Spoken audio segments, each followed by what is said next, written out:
Hi hello friends, ಎಲ್ಲರಿಗೂ ನಮಸ್ಕಾರ. Food junction ಕಾರ್ಯಕ್ರಮಕ್ಕೆ ಸ್ವಾಗತ.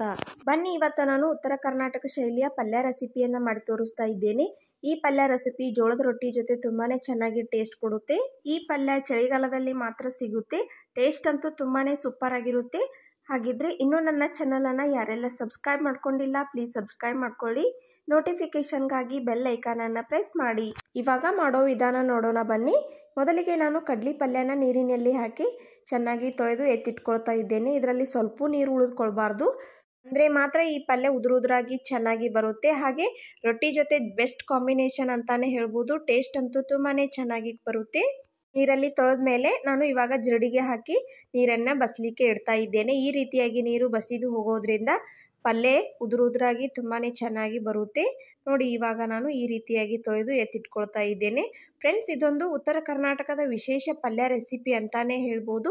ನಂತರ ನಾನು ಒಂದು ಮಿಕ್ಸಿ ಜಾರನ್ನು ತೆಗೆದುಕೊಂಡು 8ರಿಂದ 10 ಹಸಿಮೆಣಸಿನಕಾಯನ್ನು ಹಾಕಿಕೊಳ್ತಾ ಇದ್ದೇನೆ. ನಂತರ ಒಂದು ಬೆಳ್ಳುಳ್ಳಿ ಗಡ್ಡೆಯನ್ನು ಸಿಪ್ಪೆ ಬಿಡಿಸಿ ಹಾಕಿಕೊಳ್ತಾ ಇದ್ದೇನೆ.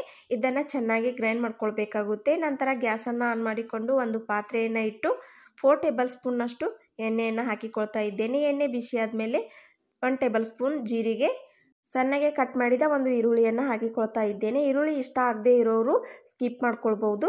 ನೋಡಿ, ಇವಾಗ ಈರುಳ್ಳಿ ಎಣ್ಣೆಯಲ್ಲಿ ಚೆನ್ನಾಗಿ ಫ್ರೈ ಆಗಿ ಗೋಲ್ಡನ್ ಬ್ರೌನ್ ಕಲರ್ ಬರಬೇಕು.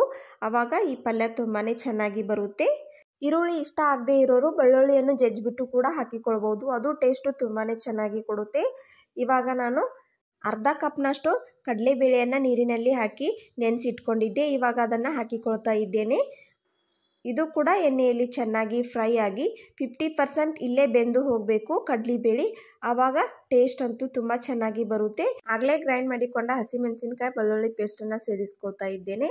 ಇದು ಹಸಿ ವಾಸನೆ ಹೋಗೋವರೆಗೂ ಚೆನ್ನಾಗಿ ಎಣ್ಣೆಯಲ್ಲಿ ಫ್ರೈ ಮಾಡ್ಕೊಳ್ಬೇಕಾಗುತ್ತೆ. ಫ್ರೆಂಡ್ಸ್, ಈ ಕಡಲೆ ಪಲ್ಯನ ಉದುರಾಗಿ ಮಾಡೋದ್ರಿಂದ ತುಂಬಾ ಚೆನ್ನಾಗಿ ಟೇಸ್ಟ್ ಕೊಡುತ್ತೆ. ಅದರಲ್ಲಿ ಜೋಳದ ರೊಟ್ಟಿ ಜೊತೆ ತಿಂದರೆ ಹಾಗೆ ತಿಂತಾನೆ ಇರಬೇಕು ಅನಿಸುತ್ತೆ. ಈ ರೀತಿಯಾಗಿ ಬೆಂದರೆ ಸಾಕು. ನಂತರ ರುಚಿಗೆ ತಕ್ಕಷ್ಟು ಉಪ್ಪನ್ನು ಸೇರಿಸ್ಕೊಳ್ತಾ ಇದ್ದೇನೆ. ನಂತರ ಒಮ್ಮೆ ಇದನ್ನು ಚೆನ್ನಾಗಿ ಮಿಕ್ಸ್ ಮಾಡಿಕೊಳ್ಳಿ. ಫ್ರೆಂಡ್ಸ್, ಈ ಕಡ್ಲಿ ಪಲ್ಯನ ಜೋಳದ ರೊಟ್ಟಿ ಜೊತೆ ಚಪಾತಿ ಜೊತೆ ತಿನ್ಬೋದು. ತುಂಬಾ ಟೇಸ್ಟ್ ಕೊಡುತ್ತೆ. ಇವಾಗ ನಾನು ಕಡ್ಲಿ ಪಲ್ಯನ ಹಾಕಿಕೊಳ್ತಾ ಇದ್ದೇನೆ. ಇದನ್ನು ಎಣ್ಣೆಯಲ್ಲಿ ಮಾತ್ರ ತಾಳಿಸಬೇಕಾಗುತ್ತೆ. ಸ್ವಲ್ಪ ನೀರನ್ನು ಹಾಕಿಕೊಳ್ಬಾರ್ದು, ಅಂದರೆ ಮಾತ್ರ ಈ ಟೇಸ್ಟು ತುಂಬಾ ಚೆನ್ನಾಗಿ ಬರುತ್ತೆ. ನೋಡಿ, ಇವಾಗ ನಾನು ಕಡ್ಲಿ ಪಲ್ಯನ ಹಾಕಿಕೊಂಡ ನಂತರ ಈ ರೀತಿಯಾಗಿ ಸ್ಪೂನ್ಲೆ ಟರ್ನ್ ಮಾಡ್ಕೊಳ್ತಾ ಇದ್ದೇನೆ.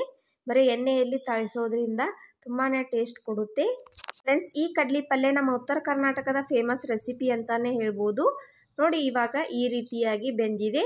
ಇವಾಗ ಗ್ಯಾಸನ್ನು ಆಫ್ ಮಾಡ್ಕೊಳ್ಬೇಕಾಗುತ್ತೆ. ಇವಾಗ ನಾನು ಸರ್ವ್ ಮಾಡ್ಕೊಂಡು ತೋರಿಸ್ತಾ ಇದ್ದೇನೆ. ನೋಡಿ, ಎಷ್ಟೊಂದು ಚೆನ್ನಾಗಿ ಕಲರ್ಫುಲ್ಲಾಗಿ ಬಂದಿದೆ ಅಂತ ನೀವೇ ನೋಡಿ. ಈ ರೆಸಿಪಿ ನಿಮಗೆ ಯಾವುದೇ ಒಂದು ಕಾರಣಕ್ಕಾದರೂ ಇಷ್ಟ ಆಗಿದ್ದರೆ ಪ್ಲೀಸ್ ಒಂದು ಲೈಕ್ ಮಾಡಿ, ಶೇರ್ ಮಾಡಿ. ಇನ್ನಷ್ಟು ಈಸಿ ರೆಸಿಪಿಗಾಗಿ ನನ್ನ ಚಾನಲನ್ನು ಸಬ್ಸ್ಕ್ರೈಬ್ ಮಾಡಿಕೊಳ್ಳಿ.